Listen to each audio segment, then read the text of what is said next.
आप सबों का अपने चैनल जीके महासागर में। आज के वीडियो में हम आप लोगों के लिए लेकर आए हैं आधुनिक भारत का इतिहास से संबंधित एक महत्वपूर्ण ही टॉपिक, जिसका नाम है यूरोपीय कंपनियों का आगमन। तो वीडियो को शुरू करने से पहले यदि आप चैनल पर नए हैं तो चैनल को जरूर सब्सक्राइब करें और वीडियो को लाइक शेयर करें। तो चलिए शुरू करते हैं। आज का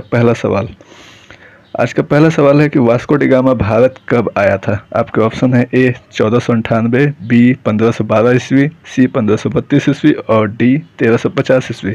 तो इसका सही जवाब है ए 1498 ईस्वी। वास्को डी गामा ने ही भारत की खोज की थी समुद्री मार्ग के द्वारा। चलिए दूसरे सवाल की ओर बढ़ते हैं कि नीले पानी की नीति से संबंधित गवर्नर कौन सा है। नीले पानी की नीति पुर्तगाली गवर्नर अल्मेडा ने ही शुरू की थी। अल्मेडा भारत में पुर्तगाल के पहले वायसराय थे। अगले क्वेश्चन की ओर बढ़ते हैं। तीसरा सवाल है कि मध्यकाल में भारत से व्यापार संबंध स्थापित करने वाले सर्वप्रथम कौन से देश थे। आपके ऑप्शन है ए पुर्तगाली, बी फ्रांसीसी, सी अंग्रेज या डी स्पेनिश। तो इसका सही जवाब है ए पुर्तगाली। पुर्तगाली ही भारत की खोज की थी और सर्वप्रथम व्यापार संबंध भी इन्होंने ही भारत से स्थापित किया था। चलिए चौथा सवाल है कि पुर्तगाली उपनिवेश का पहला वायसराय कौन था। आपके ऑप्शन है A Vasco da Gama, B Albuquerque, C Almeida या डी नीनू कुन्हा। इसका सही जवाब है सी अल्मेडा। अल्मेडा को भारत में पुर्तगाली उपनिवेश का पहला वायसराय या गवर्नर माना जाता है। अगले क्वेश्चन की ओर बढ़ते हैं। पांचवा सवाल कि वास्को डी गामा का कालीकट में किसने स्वागत किया था। ऑप्शन है ए जमोरिन, बी गेस्पर कोरिया, सी बाबर या डी निकोलस। इसका सही जवाब है ए जमोरिन। वास्को डी गामा 1498 ईस्वी में कालीकट के कप्पा कडाबू बंदरगाह पर उतरा था। बंदरगाह का नाम है कप्पा कडाबू। ठीक है, अगले सवाल की ओर बढ़ते हैं। छठा सवाल है कि पुर्तगालियों की पहली व्यापारिक कोठी कहाँ पर खोली गई थी। ऑप्शन है ए कोचीन, बी कालीकट, सी कन्नूर या डी पुलिकट। इसका सही जवाब है ए कोचीन। पुर्तगालियों ने अपनी पहली व्यापारिक कोठी 1503 ईस्वी में कोचीन में स्थापित की थी। ठीक है, अगले सवाल की ओर। सातवां सवाल कि पुर्तगालियों की दूसरी व्यापारिक कोठी कहाँ पर खोली गई थी। ऑप्शन है ए कोच्चि, बी कन्नूर, पुलिकट या डी त्रिशूर। इसका सही जवाब है बी कन्नूर। पुर्तगालियों ने अपनी दूसरी व्यापारिक कोठी कन्नूर में 1505 ईस्वी में खोली थी। ठीक है, आपका आठवां सवाल है कि पुर्तगालियों ने गोवा पर कब अधिकार किया था।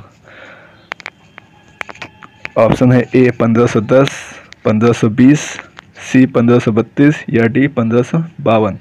इसका सही जवाब है ए 1510। ठीक है, अगले सवाल की ओर बढ़ते हैं। नौवां सवाल, कलकत्ता शहर को किसने बसाया था या कोलकाता का संस्थापक इनमें से कौन था। ऑप्शन है A Charles Eyre, B Job Charnock, C William Harris या डी डेविड अंगिया। तो इसका सही जवाब है B Job Charnock. Job Charnock ने ही कलकत्ता शहर का वास्तु रेखा तैयार किया था। ये कलकत्ता शहर के वास्तुकार थे। अगला सवाल 10वां कि पुर्तगालियों के विरुद्ध हुगली शहर को किस मुगल शासक ने घेरा था। ऑप्शन है आपके ए अकबर, बी बाबर, सी जहांगीर या डी शाहजहां। इसका सही जवाब है डी शाहजहां। शाहजहां ने ही पुर्तगालियों के विरुद्ध हुगली शहर को घेरा था। पुर्तगाली हुगली शहर को समुद्री लूटपाट के लिए इस्तेमाल करते थे। वे समुद्र के स्वामी कहलाते थे। पुर्तगालियों को ही समुद्र का स्वामी भी कहा जाता था।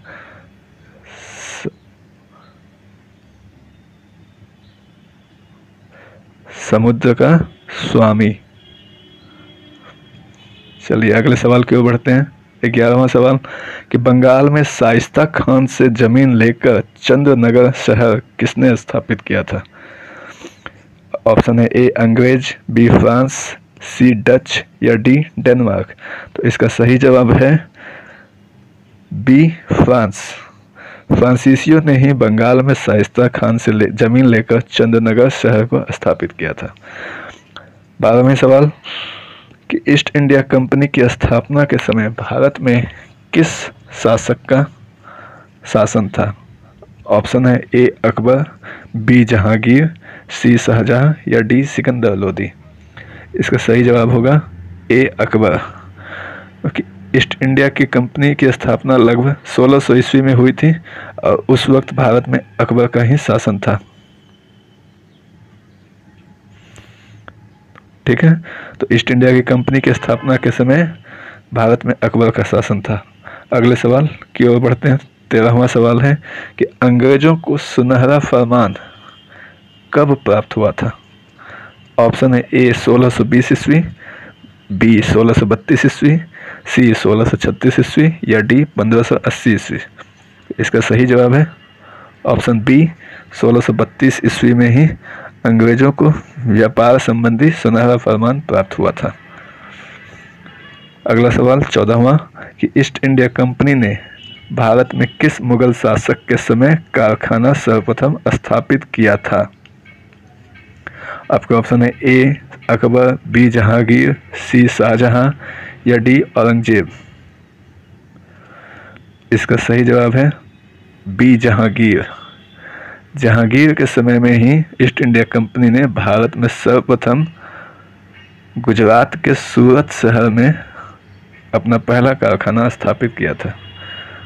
ठीक है, अगला सवाल 15वां नंबर कि अंग्रेजी शासन काल में भारत में अफीम उत्पादन के लिए प्रसिद्ध क्षेत्र था कौन सा? ऑप्शन है ए बिहार, बी अफगानिस्तान, सी मद्रास या डी गुजरात। तो इसका सही जवाब होगा ए बिहार। अंग्रेजी शासन काल में भारत में अफीम के लिए बिहार एक प्रसिद्ध क्षेत्र था। बिहार में अफीम के साथ साथ सोना भी बहुत ज़्यादा मात्रा में उपलब्ध होता था। ठीक है, अगला सवाल है 16 नंबर कि भारत में व्यापारी के रूप में सबसे अंत में कौन सा देश आया था? आपके ऑप्शन है ए डच, बी अंग्रेज, सी फ्रांसीसी या डी डेनमार्क। तो इसका सही जवाब है फ्रांसीसी। फ्रांसीसी ही भारत में व्यापार के रूप करने के लिए सबसे आखिरी में आए थे। ठीक है, अगला सवाल 17वां नंबर कि ईस्ट इंडिया कंपनी ने मुंबई शहर किस से ले लिया था? ऑप्शन है ए पुर्तगाल, बी फ्रांसीसी, सी डच या डी डेनिश या डेनमार्क। तो इसका सही जवाब है पुर्तगाल। पुर्तगाल ने ही मुंबई को शहर ईस्ट इंडिया कंपनी को दहेज के रूप में दिया था। ठीक है, 18वां सवाल है कि ईस्ट इंडिया कंपनी के किस अंग्रेज गवर्नर को औरंगजेब ने भारत से निष्कासित किया था? ऑप्शन है A John Child, B Nicholas Waite, C Angria या डी जॉन गेयर। आपका सही जवाब होगा 18 का ए जॉन चाइल्ड। जॉन चाइल्ड को ही औरंगजेब ने भारत से निष्कासित किया था। अगला सवाल 19 नंबर कि भारत में फ्रांसीसियों ने अपना सबसे पहला कारखाना किस जगह पर लगाया था? ऑप्शन है ए सूरत, बी पुलिकट, सी कोचीन या डी त्रिची। इसका सही जवाब है ए सूरत। अंग्रेजों की तरह ही फ्रांसीसियों ने भी सूरत शहर में अपना पहला व्यापारिक कोठी खोला था। ठीक है, अगला सवाल है 20 नंबर कि भारत में फ्रांसीसी कंपनी का संस्थापक कौन था। आपके ऑप्शन है ए कॉलबर्ट, बी मार्टिन, सी जॉन हॉल या डी मुनरो। इसका सही जवाब होगा ए कॉलबर्ट। कॉलबर्ट ने ही भारत में फ्रांसीसी कंपनी की स्थापना की थी।